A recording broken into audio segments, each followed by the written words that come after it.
പലരും പറയാൻ ശ്രമിച്ചത് ഫ്രാൻസിസ് പാപ്പ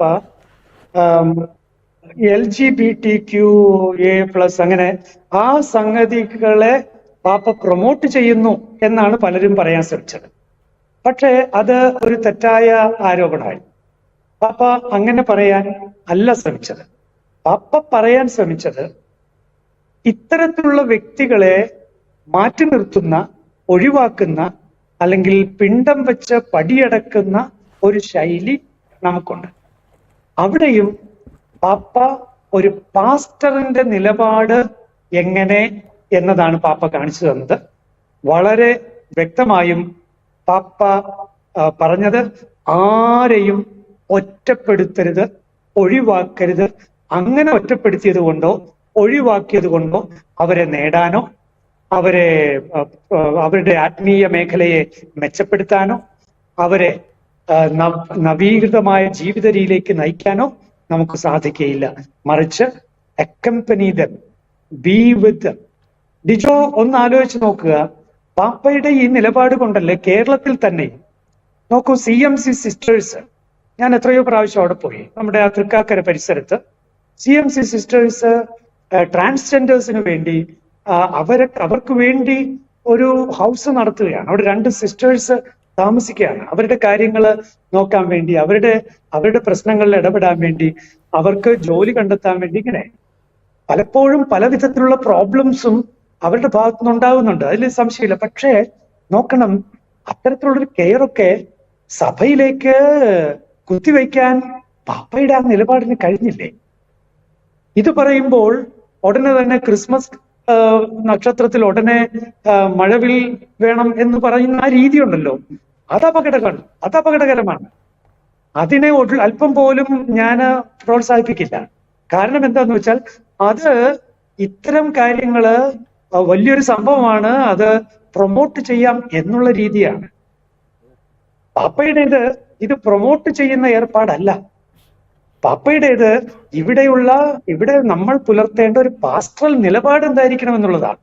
അതുകൊണ്ട് ജഡ്ജ്മെന്റൽ നിലപാടുകളെ മാറ്റിവെച്ച് അക്കംപനിമെന്റ് നിലപാടുണ്ടാകുക, ഇതാണ് പാപ്പയുടെ നിലപാട്.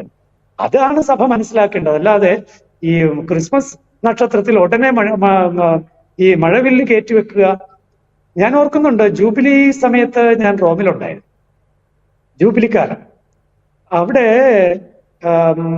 മഹാജൂബിലിയുടെ സമയത്ത് ലോകത്തെമ്പാടുമുള്ള ഈ മഴവിൽക്കാര് അവിടെ ഫ്ലൈറ്റ് എടുത്ത് വന്നു, ചാർട്ടർ ഫ്ലൈറ്റ് എടുത്ത് അവിടെ വന്നിട്ട് വലിയ അവരുടെ നമ്പർ 1 ശത്രുവായിട്ട് അവർ കണ്ടത് സഭയെയാണ്. പോപ്പിന്റെ ഉടുപ്പൊക്കെ ഇട്ടാണ് ഒരാൾ ഫ്രണ്ടിൽ നടന്നിരുന്നത്. അപ്പൊ എനിക്ക് അതിൽ നിന്ന് മനസ്സിലായത്, ഒന്ന്, ഒരു സംഘടിതമായ ഒരു ശ്രമം, ഒരു ഇന്റർനാഷണലി ഓർഗനൈസ്ഡ് ആയിട്ടുള്ള ഒരു ശ്രമം ഇവിടെ നടക്കുന്നുണ്ട്. ഒന്ന്, അത് അത്ര ഹെൽത്തി ആയിട്ടുള്ള ഒന്നല്ല. തിന്മയെ പ്രോത്സാഹിപ്പിക്കാനുള്ള സംഘടിതമായ ശ്രമത്തിന്റെ ഭാഗമാണ്. അതിനോട് കൂട്ടുചേരാൻ നമുക്ക് സാധിക്കില്ല. 2, സഭയെ അത്തരത്തിലുള്ള ആളുകൾ അവരുടെ ശത്രുവായിട്ടാണ് കാണുന്നത്. കാരണം സഭ ധാർമ്മിക ശബ്ദമായി ലോകത്തിന്റെ മനസാക്ഷിയായി ഉണ്ട്. അപ്പൊ അതുകൊണ്ട് സഭയെ ശത്രുവായി കാണും. ഫ്രാൻസിസ് പാപ്പയുടെ നിലപാട് നോക്കൂ.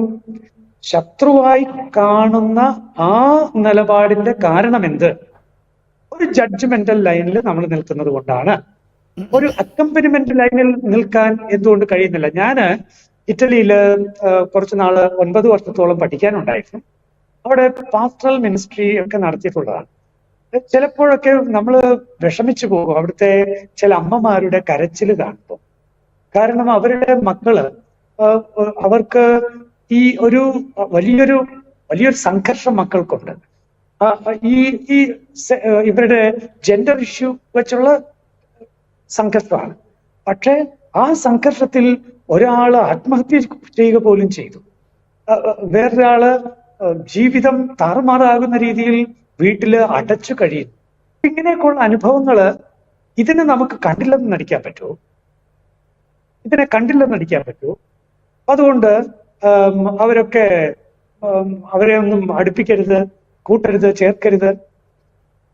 സ്വവർഗ ഭോഗം പാപമാണ്, അതിലൊരു സംശയവും വേണ്ട.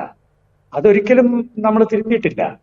ഈ ഇടയ്ക്ക് ഏതോ ചാനലൊക്കെ പറയുന്നുണ്ടായിരുന്നു മാരക പാപങ്ങളുടെ ലിസ്റ്റിൽ നിന്ന് ഫ്രാൻസിസ് പാപ്പ ഈ സംഗതിയൊക്കെ എടുത്തു കളഞ്ഞു. അല്ല, വളരെ പ്രധാനപ്പെട്ടതാണ്. മാർപ്പാപ്പ വിശ്വാസത്തിൽ ഒന്നും എടുത്തു കളഞ്ഞായിട്ട് നമുക്ക് എങ്ങും ഞാൻ വായിച്ചിട്ട് കണ്ടിട്ടില്ല. അതുപോലെ തന്നെ ധാർമ്മിക പ്രബോധനം ഒന്നും മാറ്റിയിട്ടില്ല. ഈ പറഞ്ഞ പോലെ ജോഷിച്ചൻ പറഞ്ഞതുപോലെ. പക്ഷെ ആളുകളെല്ലാം മറ്റേപാടെ ചിന്തിച്ച, കാരണം അകത്തേക്ക് കയറിയില്ല. ഒരു അജപാലന സമീപനം അദ്ദേഹത്തിൻ്റെ പൊന്റിഫിക്കേറ്റിൻ്റെ ഒരു പ്രത്യേകത അതായിട്ടാണ് ഞാൻ മനസ്സിലാക്കുന്നത്.